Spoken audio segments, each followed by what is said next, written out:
The bass pulsed through the floor like a second heartbeat, relentless and invasive. Olivia hadn't wanted to come tonight. She'd told herself a dozen times during the cab ride that she'd stay for one drink, maybe two, just long enough to prove to her friends that she was fine, that the weight pressing against her chest for the past month wasn't slowly crushing her from the inside. The club was called Neon, though there was nothing garish about it.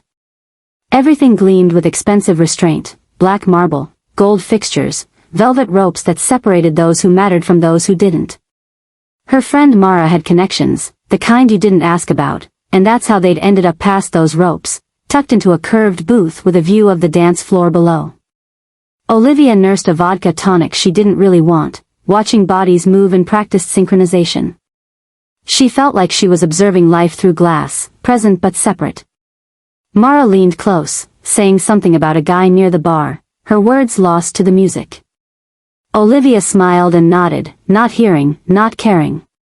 That's when she first noticed him. Not because he demanded attention, but because everyone else gave it to him anyway. He moved through the crowd like water finding its path, and the crowd parted without seeming to realize it was happening. Tall, precise in his movements, dark hair pushed back from a face that looked carved rather than born. He wore a black suit that probably cost more than her rent, tailored so perfectly it seemed like a second skin. But it was his eyes that caught her, even from a distance. Pale, calculating, the kind of eyes that saw everything and forgave nothing. Nikita Baranov.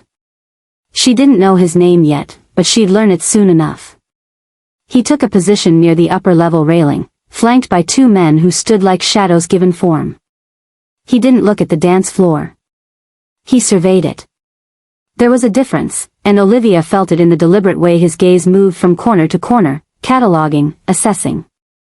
When his eyes swept past her booth, she felt the touch of it like cold fingers on her spine. She looked away quickly, suddenly aware that watching him might be dangerous in ways she couldn't articulate. Mara was pulling her arm now, insisting they dance. Olivia let herself be dragged down the stairs, into the press of bodies and heat. Maybe movement would help. Maybe pretending to be alive would trick her body into remembering how. The music shifted into something hypnotic, all deep rhythm and synthetic strings. Olivia closed her eyes and let herself sway, not quite dancing, not quite still. She felt Mara nearby, felt the strangers around her, all of them moving in their own orbits of loneliness disguised as connection. She was just beginning to lose herself in the anonymity of it when she felt hands on her waist. Not Mara's. Larger, insistent, pulling her backward into someone's chest. Her eyes snapped open. The man behind her was grinning, his breath sour with whiskey, his fingers digging into her sides with a presumption that made her skin crawl. She tried to step forward, to pull away, but his grip tightened. Her heart began to hammer, not with fear exactly, but with a sharp-edged frustration. Why did they always think they had the right? She was about to turn, to tell him exactly where he could put his hands, when she felt it. A change in the air, a sudden coldness that had nothing to do with temperature. The music didn't stop, but something else did. Conversation. Movement. The man's hands went rigid on her waist, his whole body going still. Olivia looked up and saw why. Nikita Baranov stood 5 feet away, hands in his pockets, expression utterly blank. He wasn't looking at her. He was looking at the man touching her, and in that gaze was something that made Olivia's breath catch. Not anger. Anger would have been warmer. This was absolute zero, the kind of cold that burned. The man's hands left her waist so quickly she almost stumbled. He backed away, stammering something incoherent, his face pale even in the club's dim lighting. He disappeared into the crowd like smoke, and Olivia stood frozen, uncertain what had just happened or why. Nikita's eyes finally moved to her, and for a moment she couldn't breathe. Up close, he was even more unsettling. Beautiful in the way a knife was beautiful, clean lines, perfect edges, dangerous. He didn't smile. He didn't speak. He simply looked at her, a question in his expression that she didn't know how to answer. Then he turned and walked away, his shadows following, and Olivia was left standing in the middle of the dance floor with her heart racing and her mind trying to catch up. Mara appeared beside her, eyes wide. "Do you have any idea who that was?" she hissed, pulling Olivia back toward their booth. Olivia shook her head, though she suspected she was about to find out. "Nikita Baranov," Mara whispered, as if saying the name too loudly might summon him. "He owns this place. He owns half the city. You don't look at him wrong. You don't breathe near him without permission. And he definitely doesn't intervene in random groping situations unless..." She stopped, her eyes searching Olivia's face. "Unless what?" Olivia asked, though part of her didn't want to know. Mara shook her head slowly. "I don't know. But this isn't good. This is the opposite of good." They left shortly after.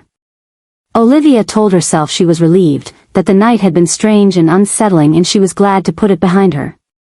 She told herself she wouldn't think about those pale eyes or the way the entire club had seemed to hold its breath at his approach. She told herself a lot of things. None of them were true. Because 3 days later, a bouquet of white orchids arrived at her apartment with no card, no message, nothing but the flowers themselves and the faint scent of expensive cologne clinging to the wrapping. 3 days after that, she saw him again. She was leaving the small graphic design studio where she worked, already exhausted though it was barely evening. The autumn air had a bite to it, and she pulled her jacket tighter as she headed toward the subway. A black car pulled up to the curb beside her, sleek and soundless. The back window lowered, and there he was. Nikita Baranov, watching her with the same unsettling intensity as before. "Get in," he said. "Not a request." Olivia stopped walking, her hand tightening on her bag.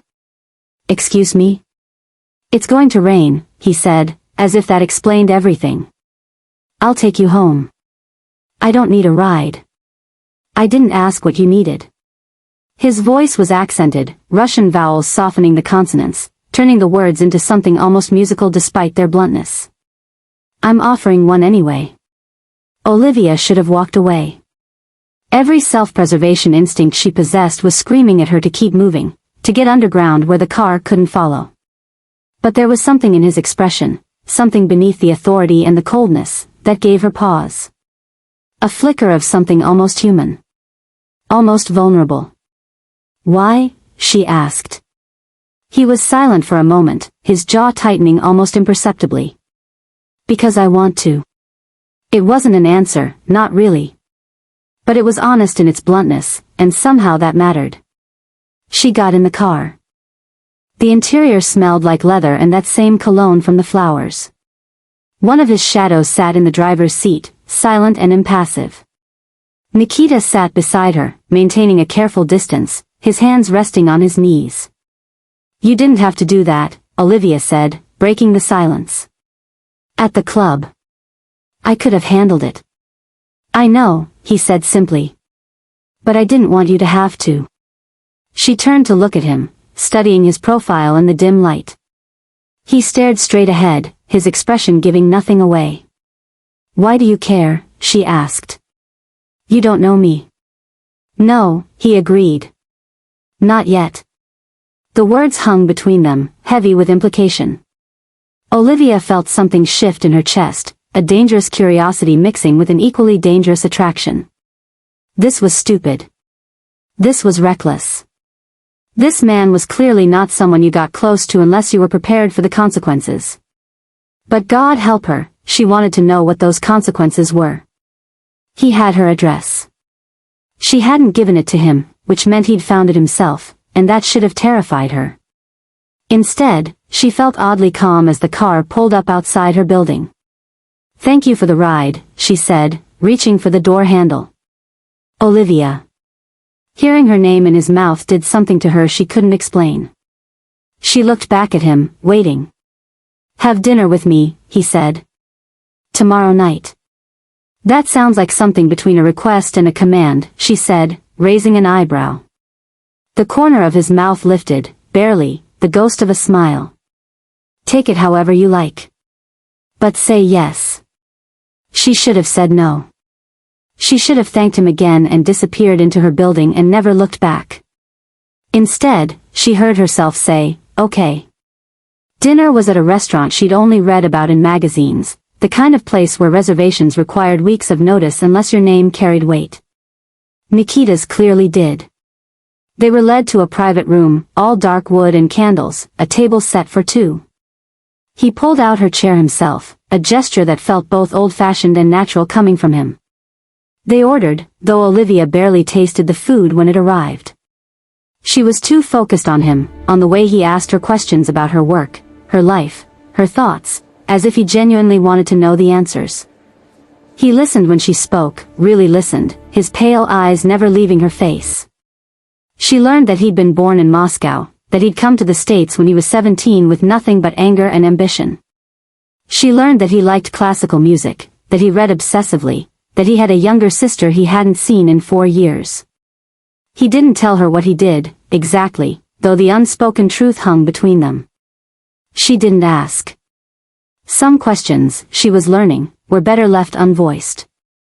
Instead, she watched the way his hands moved when he talked, precise and controlled. She watched the way his expression softened, just slightly, when she made him almost smile. She watched the way he seemed to carry the weight of the world on his shoulders and refused to let it show. "You're staring," he said quietly. "You stare at me all the time," she countered. "That's different." "How?" "Because I'm trying to figure you out," he said. "And you?" "Same," she admitted. He drove her home himself that night, dismissing his driver with a gesture. They sat in his car outside her building for 20 minutes, talking about nothing and everything, the conversation flowing easier than it should have between two people from such different worlds. When she finally said goodnight, he caught her hand, his fingers wrapping around hers with surprising gentleness. "I want to see you again," he said. "Tomorrow?" She laughed softly. "You don't waste time, do you?" "I can't afford to," he said, and there was something in his voice that made her think he meant more than just his schedule. She agreed.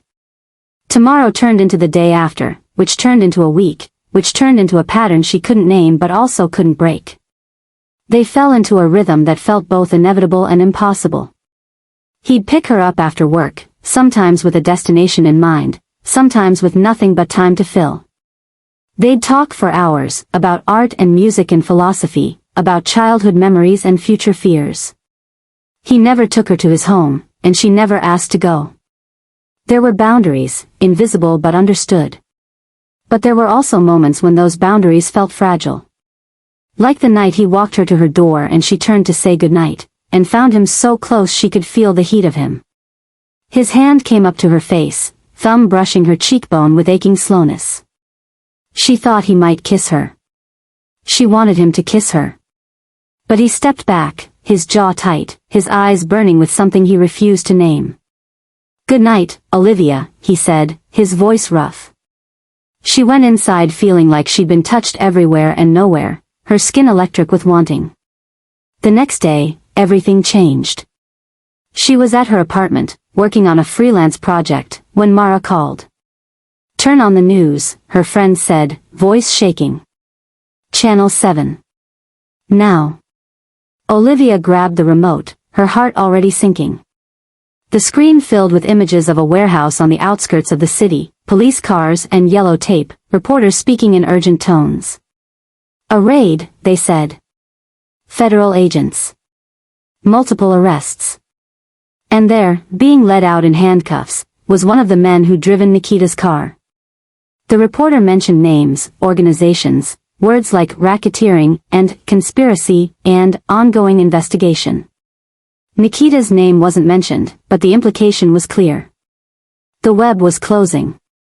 When her phone rang an hour later, she almost didn't answer. But it was him, and she couldn't not.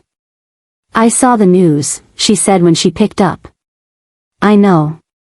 His voice sounded tired, older somehow. "I need to see you. Nikita, please." She told him to come over.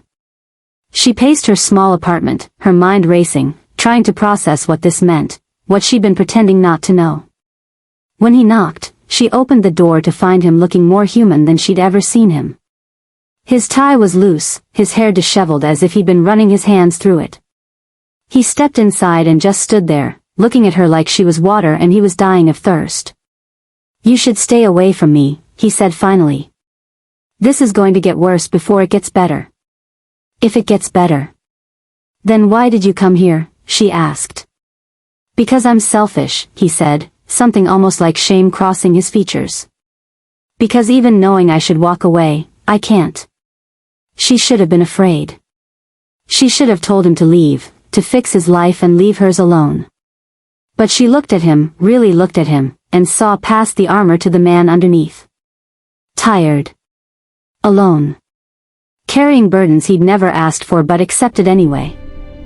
"Tell me the truth," she said quietly. "All of it." He did.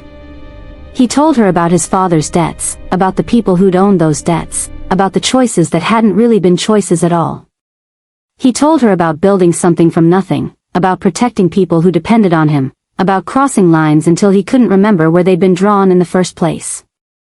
He told her about the violence he'd witnessed and the violence he'd allowed, the moral compromises that had seemed necessary at the time and haunted him now. He didn't make excuses. He didn't ask for forgiveness. He just gave her the truth, raw and unvarnished, and waited for her to decide what to do with it. When he finished, the silence stretched between them, heavy with possibility. Olivia felt like she was standing at a crossroads, and whichever path she chose would define the rest of her life. "I should tell you to leave," she said finally. "I know," he said. "But I'm not going to." Something shifted in his expression, hope and fear warring in his eyes. "Why?" "Because I see you," she said simply. "Not what you do. Not what you've done. You. And I think you see me too." He crossed the room in 3 strides, his hands framing her face with a gentleness that contradicted everything she knew about him. "I do," he said hoarsely. "God help me, I do." When he kissed her, it felt like falling and flying at the same time. His mouth was soft against hers, asking rather than taking, and she answered by pulling him closer, by letting herself stop thinking and just feel. They broke apart breathing hard, foreheads pressed together, the weight of what they'd just acknowledged settling over them like snow. The weeks that followed were stolen moments between encroaching chaos. The investigation tightened around Nikita's organization like a noose. People he'd trusted for years turned on him, cutting deals to save themselves. His lawyers worked around the clock, building defenses, finding loopholes, buying time. Through it all, Olivia became his sanctuary. She didn't ask him to be anything other than what he was. She didn't try to fix him or save him. She just existed beside him, steady and real, a reminder that there was still something good in his life worth protecting. He told her things he'd never told anyone.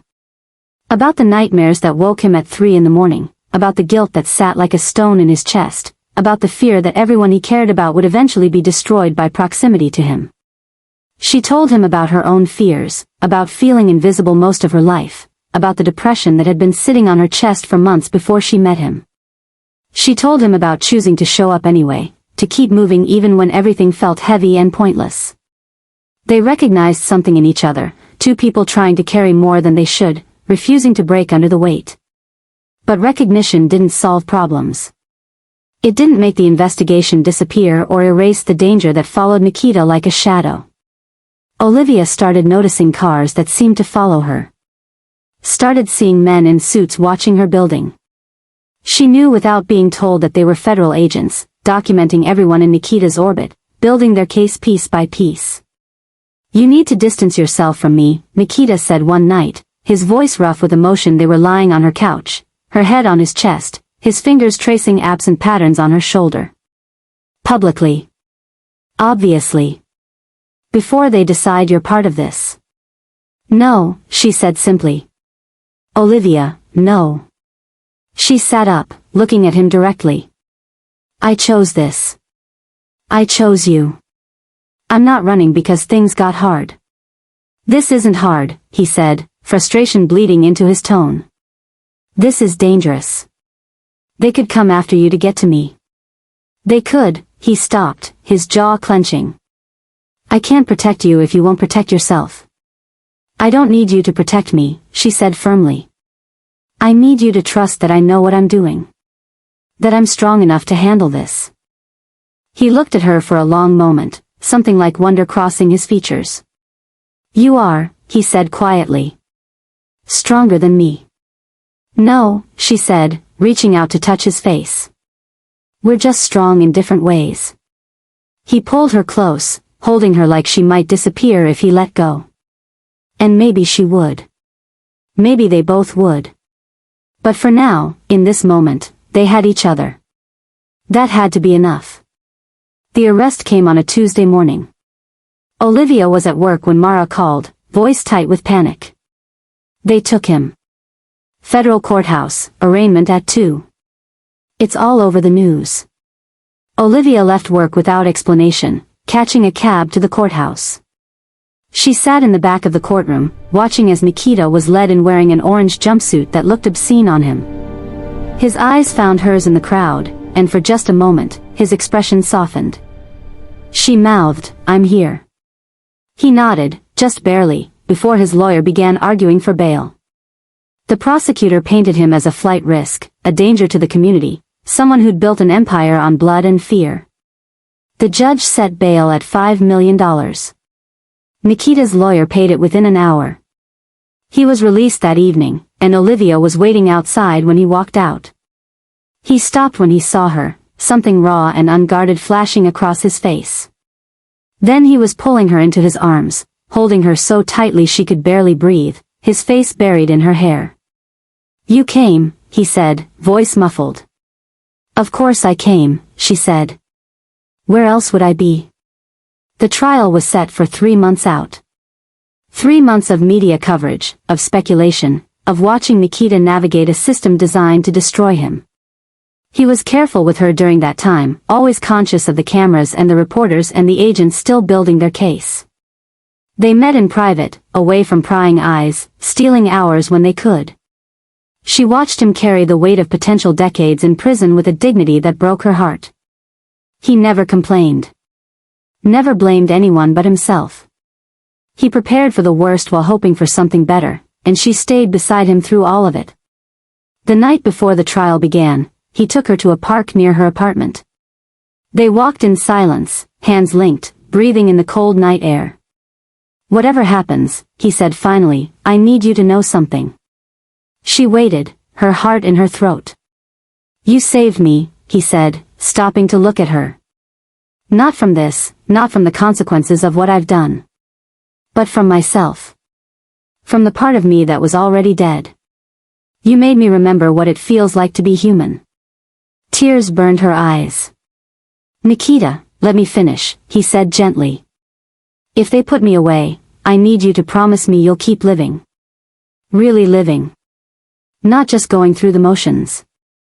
Find someone who deserves you, someone who can give you a life without all this weight. Stop, she said, her voice breaking. I don't want someone else.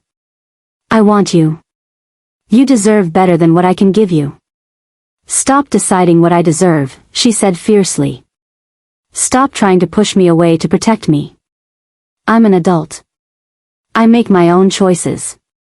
And I choose you. Prison or not. Trial or not. I choose you. He kissed her then, deep and desperate, pouring everything he couldn't say into the touch of his mouth on hers. When they broke apart, his eyes were bright with unshed tears. I don't deserve you, he whispered. Probably not, she agreed, smiling through her own tears. But you have me anyway. The trial lasted 6 weeks. Olivia attended every day, sitting in the same seat, her presence a constant that Nikita could anchor to. She watched the prosecution lay out their case, watched them paint him as a monster, watched them present evidence that couldn't be denied. She also watched the defense show another side, character witnesses who spoke of his generosity, of the communities he'd supported, of the people he'd helped. Neither picture was complete. Neither picture was the whole truth. In the end, the jury was out for 3 days. When they came back, Olivia felt like she couldn't breathe. She watched Nikita stand, his shoulders straight, his expression calm, accepting whatever came next. Guilty on some charges. Not guilty on others. The ones that carried the heaviest sentences, they couldn't prove. The ones they could prove carried 5 to 7 years. The judge took a week to decide on sentencing. During that week, Nikita and Olivia existed in a strange limbo, knowing their time was measured in days but not knowing exactly how many. They didn't waste a second. They talked about everything and nothing. Made love with the desperation of people trying to memorize each other. Made plans they both knew might never happen. On the last night before sentencing, Nikita held her close and said, "If you want to walk away, I'll understand. I won't blame you. I won't even be hurt. I'll just be grateful for what we had." "I'm not walking away," she said for what felt like the 100th time. "I love you. That doesn't have an expiration date." His arms tightened around her. "I love you too," he said, the words quiet but absolute. "More than I thought I could love anything." The judge gave him 5 years. With good behavior, he'd be out in 3. It could have been worse. It could have been so much worse. But watching him be led away, watching the distance grow between them, Olivia felt like her heart was being carved out of her chest. She went to the prison every visiting day. They talked through plexiglass, their hands pressed to opposite sides, the barrier between them both frustrating and somehow irrelevant. He told her about the books he was reading, the degree program he'd enrolled in. She told him about her work, about the apartment she'd moved into, about the small victories and defeats of everyday life. The first year was the hardest. The adjustment, the loneliness, the constant ache of missing him. But they both kept showing up. Kept choosing each other even when it would have been easier to let go. Slowly, impossibly, they built something sustainable. Not the relationship they'd imagined, but something real nonetheless. Letters became as important as visits. He wrote her poetry, clumsy and beautiful, words that would have embarrassed him on the outside but flowed freely on paper. She sent him drawings, little sketches of her day, visual letters that made him smile. They learned patience. They learned that love didn't always look the way you expected it to. The second year, something shifted. The desperation eased. They both found a rhythm, a way to exist in this reality without being consumed by it. He started teaching other inmates to read. She started a small design business, pouring her energy into creating rather than just surviving. They grew, separately and together, becoming versions of themselves they might never have found without the forced distance. The third year brought news of early release. Good behavior, overcrowding, a system that needed space. He'd be out in 6 months. 6 months. Olivia started counting days, started imagining what it would be like to touch him without glass between them, to fall asleep beside him, to build a life that wasn't theoretical. She was terrified and exhilarated in equal measure. When the day finally came, she was waiting outside the prison at dawn. Watched him walk through those gates carrying everything he owned in a paper bag, looking thinner and harder and somehow more himself than he'd been before. Their eyes met across the parking lot. Neither of them moved for a moment, just taking each other in, confirming that this was real. Then they were running, meeting in the middle, his arms around her, lifting her off her feet.